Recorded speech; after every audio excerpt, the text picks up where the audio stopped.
Bom dia, gente. Vocês estão felizes? Oi, Gi, oi, Isis, tudo bem? Fala, Dênio, meu amigo, que saudade. Quanta gente boa entrando. Gente, compartilha aí essa live. Segundo dia aqui que eu tô com vocês orando pelo nosso país, pela nossa nação, pelos brasileiros. Já eu reparti uma palavra que Jesus colocou no meu coração. Eu vim aqui essa manhã para o meu sacerdócio. Jesus me deu uma palavra. Desde ontem está queimando meu coração. Quero repartir com vocês. Ontem fiz uma live com o pessoal da BSSM, a Paulinha. E eu saí dela e já fiquei com vontade de fazer uma sequência assim, para a gente orar pelo Brasil, orar pelos brasileiros nessa época. Então vou estar todo dia aqui por alguns dias, 9 da manhã nos Estados Unidos, 11 da manhã aí no Brasil, em alguns lugares do Brasil, né? O Brasil é muito grande. Amigos, você sabe que onde nós colocamos os nossos olhos, né? Onde nós colocamos os nossos ouvidos, aí já começa um discipulado, né? Ou estamos nos tornando discípulos, ou estamos nos tornando, sei lá, alguma outra coisa. Vítimas de uma ideologia, de uma ideia, de algo equivocado. Então, para aquilo que nós mais damos atenção, né? É sobre isso que vai crescer no nosso coração. Em momentos como esse, todo início de ano a gente quer novas metas, novas coisas, novas buscas, mas a gente vê o país altamente polarizado, a gente vê homens de Deus, mulheres de Deus, estridentes, ácidos, nervosos, bravos, tristes, e ao invés deles terem uma palavra de esperança, uma palavra de alegria, uma palavra de amor, uma palavra profética, eles têm entrado na desordem emocional que muitos têm tido nesse momento, né? E eu acho isso muito perigoso. Então, esses dias eu estava falando com uma moça, sempre fala comigo aqui no Insta, e ela disse que o pai dela estava muito abalado. E o pai dela não é jovem, né? E o pai dela é muito abalado com as questões políticas, econômicas, com a violência. E amigos, de verdade, tem coisa que não é a gente que resolve, né? Tem coisa que não é a gente que faz, tem coisa que não é a gente que consegue fazer. Mas tem coisa que a gente pode fazer, são coisas poderosas, né? Como orar, como clamar, como pedir a Deus. A Bíblia diz: se o meu povo que se chama pelo meu nome se humilhar, se prostrar, se arrepender dos seus pecados, eu virei até ele. Eu sararei a nação, eu ouvirei a sua oração. Então, eu acho que nós, como cristãos, devemos gastar nosso tempo de maneira correta, né? Um foguete, ele gasta 80% do combustível dele saindo da Terra e entrando em órbita. Depois, para ele fazer algumas coisas, é só um pouquinho de combustível. E às vezes, para a gente sair de uma situação triste, uma situação deprimente, uma situação de angústia, a gente precisa gastar bastante energia para sair dela, depois só vai equilibrando, né? Quando minha esposa teve câncer, na primeira operação já tinha tirado completamente o tumor, mas teve um problema nessa primeira operação, então ela voltou para casa, teve um problema, explodiu o intestino dela, ela voltou para o hospital. Ela fez uma segunda operação, colocou uma bolsinha de colostomia. E nesse meio tempo, a colostomia reestabilizou ela. E agora tinha que fazer uma terceira operação de reversão, tirar a colostomia e ligar o intestino de novo. Nesse meio tempo chegou o resultado da biópsia, que ela não tinha mais câncer, mas agora a gente pensava assim: nossa, tô bem, mas tem uma colostomia, tem uma bolsinha pendurada em mim. Tiro e continuo bem com ela aqui, ou tiro e corro risco de novo. Era uma situação muito difícil, então a gente estava emocionalmente abalado. estar emocionalmente abalado é uma coisa punk, gente, é uma coisa difícil. Você pode estar forte, você pode estar saudável, você pode ter dinheiro na sua conta, você pode estar bem empregado, você pode ter um bom namorado, um bom noivo, uma boa esposa, ou seja, vida social completa. Mas se você não estiver bem emocionalmente, o que vai ser de você, né? Um nadador, se ele mergulhar na piscina sendo o campeão, o número 1 nos últimos anos, mas emocionalmente ele estiver abalado, pode ser que ele perca a disputa do nado, né? Então eu me lembro que eu e a Érica voltamos dessa terceira operação, era pandemia, e nós éramos espirituais, nós conhecíamos a palavra de Deus, nós liderávamos uma igreja maravilhosa, fazíamos parte do corpo de Cristo, estávamos sendo amados pelas pessoas, parecia que não nos faltava nada. Mas emocionalmente a gente precisava de uma rampa. A gente precisava saltar uma rampa para voar novamente. E a gente não percebia. Orávamos, mas orávamos com medo. Líamos a palavra, mas líamos meio tímidos. Porque foi uma surra. Pandemia, 3 operações. E 6 meses antes dessa primeira operação do câncer, ela tinha tido um bebê.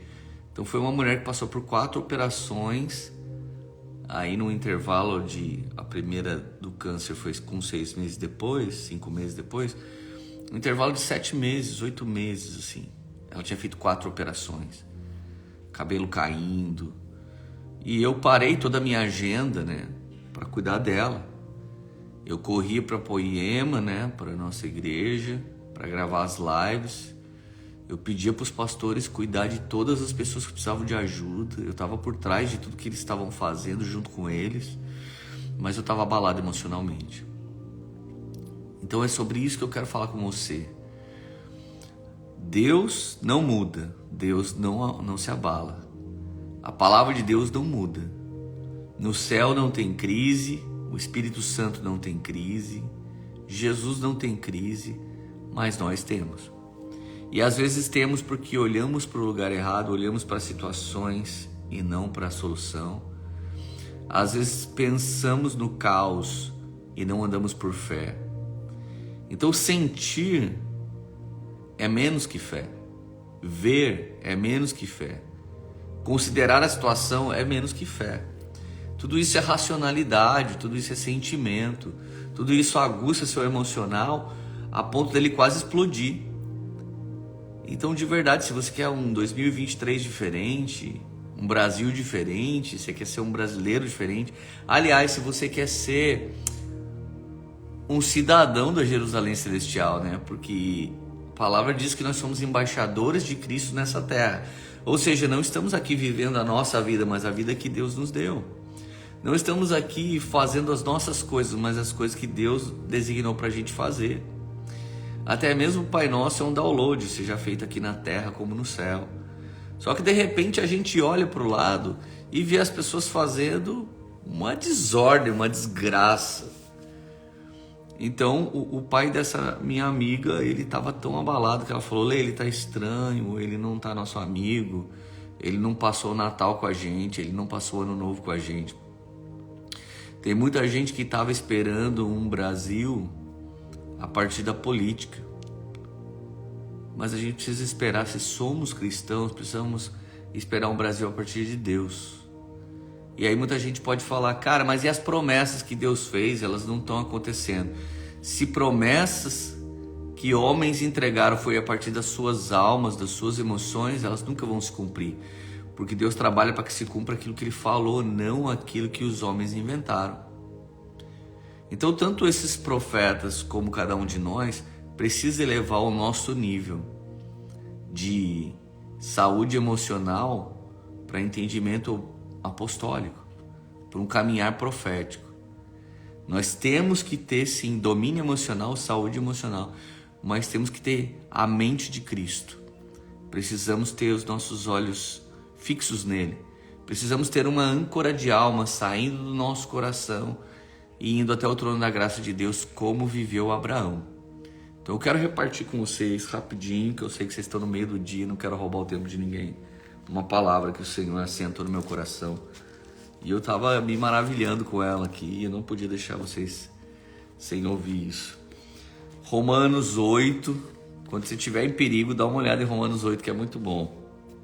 Versículo 5, a Bíblia diz assim: os que vivem segundo a carne se inclinam para as coisas da carne, mas os que vivem segundo o Espírito se inclinam para as coisas do Espírito. Pois a inclinação da carne é morte, mas a do Espírito é vida e paz. Porque a inclinação da carne é inimiga de Deus, pois não está sujeita à lei de Deus, nem mesmo pode estar. Portanto, os que estão na carne não podem agradar a Deus. Gente, é muito fácil como igreja a gente olhar para determinados seres humanos e falar eles estão na carne, olha o que eles vivem, tanta violência, tanta rebeldia, tanta depravação, tanta injustiça com crianças, com menores, com bebês. É fácil, mas quando nós saímos do Espírito e entramos na carne, às vezes as pessoas não param para pensar. Não estamos mais debaixo da lei de Moisés, mas no próprio texto de Romanos tem a lei do Espírito, tem a lei do pecado, tem a lei de Deus. A lei de Deus são regras espirituais eternas que Deus adoraria que acontecesse aqui na terra como é no céu. A lei do Espírito é Ele dentro de nós garantindo que essas leis de Deus vão acontecer aqui na terra como no céu. Mas se não estamos debaixo dessa lei, estamos debaixo da lei do pecado. O que é a lei do pecado? Todos os seres humanos, os que estão amplamente depravados lá fora, ou nós que estamos deixando o Senhor para pensar ou rebater ou reagir a eles, é todo mundo na carne. E se você não sabe o que é uma obra da carne, a própria Bíblia diz o que é. Gálatas 5, versículo 19, ora, as obras da carne são conhecidas e são, olha o que são: imoralidade sexual, impureza, libertinagem, idolatria, feitiçaria, inimizades, rixas, ciúme, ira, discórdia, divisões, facções, invejas, bebedeiras, orgias e coisas semelhantes a essas. Declaro a vocês, como antes já os preveni, que os que praticam essas coisas não herdarão o reino de Deus. Metade das obras da carne é quem não conhece Cristo que vive, porque é um nível de depravação deliberado, exacerbado, violento. Mas metade aqui o povo de Deus vive. Viver na ira, viver na idolatria. Nós não idolatramos ídolos como outras religiões, mas nós idolatramos como a nossa própria religião. Nossos ídolos têm sorriso, nossos ídolos têm YouTube, nossos ídolos têm Instagram. Às vezes, nós temos iras, discórdias, divisões, facções, rixas, ciúmes. Você entende que obra da carne? Quem vive pelas obras da carne não vive pelo Espírito. Quem vive pela racionalidade não vive pela fé. Quem vive brigando, rebatendo na internet, xingando, quem gasta seu tempo ao invés de tentar ganhar para Cristo alguém que ainda não conhece, mas brigando com Ele diretamente, está cumprindo a vontade de Jesus? Eu não tenho certeza. Eu não tenho certeza que está cumprindo a vontade de Jesus. Aliás, eu tenho certeza que não está. Agora volto para Romanos 8. Se em vocês habita o Espírito daquele que ressuscitou Jesus dentre os mortos, esse mesmo que ressuscitou Jesus dentre os mortos, vivificará também o corpo mortal de vocês por meio do Espírito que habita em vocês. Olha que maravilhoso. O poder extraordinário que Deus exerceu, Ele puxou Jesus dos mortos e trouxe Jesus à vida num corpo glorioso, e agora Ele está à direita do Pai. Você acha que o Deus Todo-Poderoso que fez isso com Jesus, ele não tem poder de resolver seu problema agora? Não tem poder de resolver o problema do Brasil agora? As injustiças sociais agora? Ele tem poder, mas a primeira coisa que ele tem que fazer é reestabelecer o seu interior. Se você está triste, angustiado, à beira da depressão, você está caindo no versículo que diz: por causa do aumento da maldade nos últimos dias, o amor de muitos vai esfriar. O seu amor tem que estar queimando. Eu estou aqui porque eu estou queimando. Eu não consigo viver minha vida sem me preocupar nesse momento com os brasileiros, com minha nação, com o meu país. Já teve gente que falou: cara, você mora em outro país, fica tranquilo, não se mete com essas coisas não. Como que a gente vai viver a nossa vida se a nossa vida está inserida no corpo de Cristo e o corpo de Cristo está sofrendo nesse momento? Então olha só, o Espírito que ressuscitou Jesus dentre os mortos é o Espírito Santo que pode habitar em nós, que está habitando alguns de nós, que deveria voltar para alguns de nós. Alguns de nós virou hospedaria do Espírito Santo. Ele vem em nós lá no culto, aí vai embora lá para terça-feira, porque as obras da carne já estão imperando dentro de nós, já estão liderando dentro de nós. Refuta agora, em nome de Jesus, as obras da carne. Diz: Jesus, eu sou pecador mesmo, mas vem com tua graça e misericórdia. Ele é poderoso para esse Espírito que vivificou Jesus vivificar você agora, vivificar seu casamento, vivificar sua família, vivificar seu relacionamento com pai, mãe, marido, esposa, filhos, pelo poder de Deus, pelo poder da graça de Deus. Agora, olha uma promessa natural, normal, e é por isso que muitos de nós estão sofrendo nesse momento. Versículo 18. Porque para mim tenho por certo que os sofrimentos do tempo presente não podem ser comparados com a glória que há de ser revelada em nós. Os sofrimentos do tempo presente não podem se comparar com a glória de Deus que vai vir sobre nós. Os sofrimentos que eu estava passando com a Érica lá no momento do câncer não pode se comparar com glória que veio sobre nós, mas com uma glória futura que ainda virá. Porque ainda depois de viver pela fé caímos de novo? Porque ainda depois de usarmos nossa boca para profetizar, podemos usá-la para falar besteiras e bobagem? Porque nós habitamos numa carne. Essa carne é caída, essa embalagem aqui é frágil. Não existe uma hipergraça que torne a minha embalagem hoje santa. A minha embalagem é caída. Mas um dia, os sofrimentos presentes não estarão entre nós, não estarão sobre nós, não estarão sobre nossa carne, mas a glória de Deus que vai ser revelada em nós, ela vai transformar o nosso corpo em glorioso. Esse corpo não vai chorar, esse corpo não vai ter medo, esse corpo não vai se machucar, esse corpo não vai ter câncer, esse corpo não vai ter AIDS, esse corpo não vai ter AVC, esse corpo não vai engordar, aleluia. Quem está feliz? A ardente expectativa da criação, é isso que está colapsando a terra. A ardente expectativa da criação aguarda a revelação dos filhos de Deus. Se nós somos homens e mulheres de Deus, por que nós aguardamos a vinda dos X-Men? Por que nós aguardamos a vinda de uma política de elite que pode transformar todas as coisas? Porque aguardamos que o nosso chefe venha a ser a justiça? Porque aguardamos essa justiça dos advogados? Porque aguardamos essa justiça? O homem está inclinado ao pecado, seja ele pastor, seja ele médico, seja ele engenheiro. O homem está inclinado ao pecado, mas se ele mortifica a carne, não vive pelas obras da carne, mas vive pelas coisas de Deus, então ele é um advogado nascido de novo, então ele é um político nascido de novo, então ele é um pastor nascido de novo. Mas o mundo não aguarda um determinado departamento terrestre, o mundo não aguarda um determinado cargo político, o mundo não aguarda um determinado título religioso. O mundo aguarda com grande expectativa a manifestação dos filhos de Deus. Nessa hora temos 240 pessoas aqui. Imagina se só nós que estamos aqui, 240 pessoas, nascêssemos de novo e andássemos por fé e nos tornássemos exatamente o que Deus espera de nós em todo o tempo. Deus estaria fazendo coisas extraordinárias através da nossa vida. Nesse exato momento, Jesus não tem olhos humanos para olhar para a terra, mas ele pode usar o nosso. Nesse exato momento, Jesus não tem ouvidos humanos para ouvir os gritos da terra, ele pode usar o nosso. Ah, Leandro, você está dizendo que Jesus não olha e não vê? Não estou, você está entendendo o que eu estou dizendo.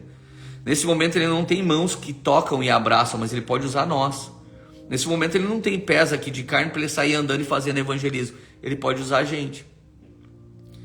Então quando eu entrego o meu corpo como sacrifício vivo, santo e agradável para o Senhor, ele pode me usar poderosamente onde quer que seja. Então você imagina, às vezes tem alguém que te serve na sua casa, é uma faxineira. Você pode dar um abraço nessa pessoa e mudar a vida dessa pessoa. Às vezes chega um cliente, gente, eu tenho uma história muito legal. Cara, eu fui rebaixar um carro. E quem é o pastor para ficar rebaixando o carro? Eu devia ganhar alma, tem muita gente que pensa isso. Eu fui rebaixar o meu carro, o Espírito Santo falou para mim, leva seu livro, porque você vai ganhar os donos da loja. Eu nunca tinha ido na loja. Quando eu cheguei naquela loja, os caras ficaram trocando a mola do meu carro, eu fui para cima do dono da loja, comecei a falar do amor de Jesus para ele. A esposa dele estava no caixa, de repente ela saiu, veio até a mim, começou a ouvir. Aí meu carro ficou pronto, eles não paravam de ouvir. Aí eu peguei um livro e falei, o Senhor mandou eu dar esse livro para vocês. Ela leu o livro em uma semana. São membros da nossa igreja de Taubaté. E o dia que eu vi o batismo deles, eu já estava morando aqui nos Estados Unidos. Ela me mandou, Leandro, bendito foi o dia que você foi trocar o amortecedor do seu carro. Para muitos infelizes que vivem na carne, eu não acho que pastor tem que trocar o negócio do carro. Mas cara, pastor é pastor trocando a roda do carro, é no hospital, deveria ser.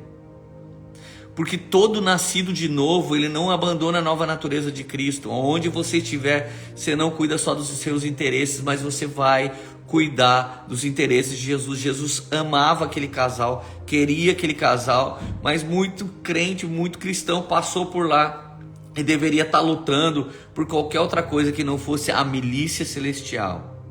Somos militantes do céu. Estamos aqui denunciando essa era e anunciando a que há de vir. Denunciamos a presente ordem e anunciamos aquela que está vindo. Denunciamos o erro, o pecado que está em nós, mas anunciamos a glória que há de vir sobre todos nós. Então o mundo aguarda com grande expectativa que abra uma nova igreja? Não. O mundo aguarda com grande expectativa que você seja transformado. Se você tem um cônjuge que não é um homem de Deus, se você tem um parente que não é uma pessoa de Deus, não conhece Cristo ainda, que eles possam ver Cristo através da vida de vocês. Que eles possam ser cheios do Espírito Santo através do toque de Deus que vai vir por meio da vida de vocês. Jesus te chamou para ser usado poderosamente, para ser usada poderosamente, para que Ele habite em vocês. Então olha só que coisa linda, versículo 26. Da mesma maneira também o Espírito nos ajuda em nossa fraqueza, porque não sabemos orar como convém. Mas o próprio Espírito intercede por nós com gemidos inexprimíveis. Gente, a gente não sabe nem orar, o texto está dizendo. Você acha que tudo isso que eu falei que a gente vai fazer é habilidade nossa? Se fosse, eram obras da carne, do esforço humano.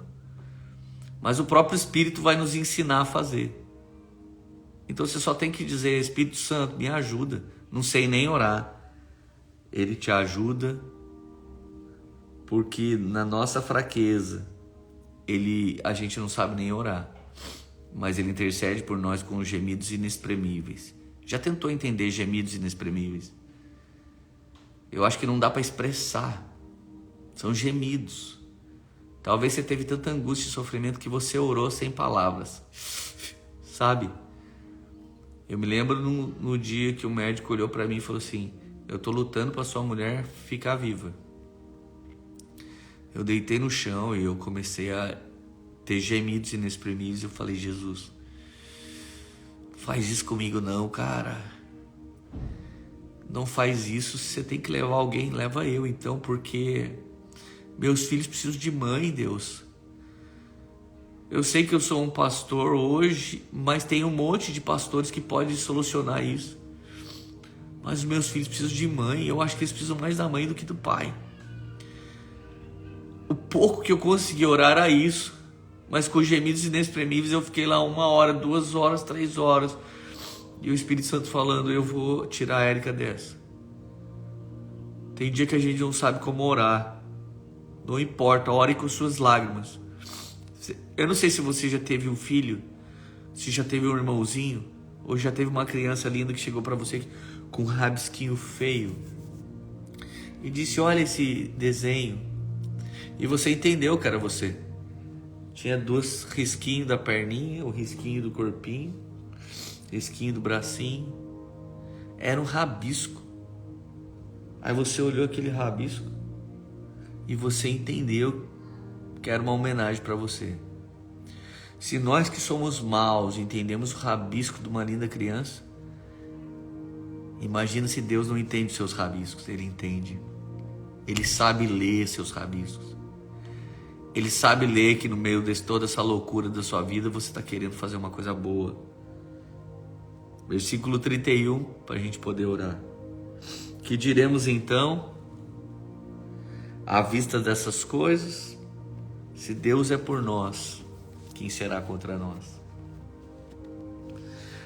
Quando as obras nossas são da carne, se Deus é contra nós, quem será por nós? Mas se as nossas obras são do Espírito e não nossa, Deus é por nós e quem será contra nós? Se Deus é pelo Brasil, quem será contra o Brasil? Se Deus é pelos brasileiros, quem será contra eles? Se Deus é por você, quem será? Será a morte? Serão os anjos caídos? Será a inveja? Será a ira, o rancor, a tristeza?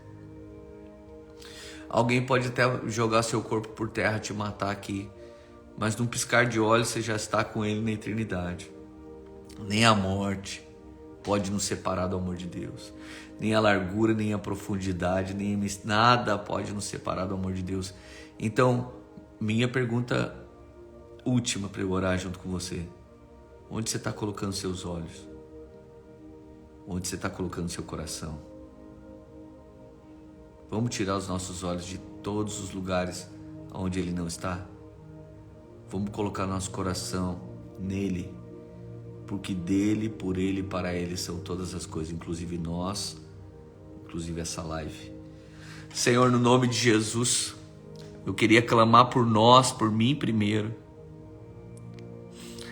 Eu clamo para que a Tua graça e misericórdia, que o poder do Teu Espírito venha vivificar os nossos corpos mortais, vivificar as nossas intenções equivocadas e transformá-las. Senhor, que o Teu Espírito nos ajude a levar cativo a Cristo, levar preso a Cristo todo pensamento solto, toda ira, todo ciúme, toda facção, toda rincha, toda divisão, toda palavra torpe, toda sentença de maldição que saiu da nossa boca. Espírito Santo, nos livra de nós mesmos.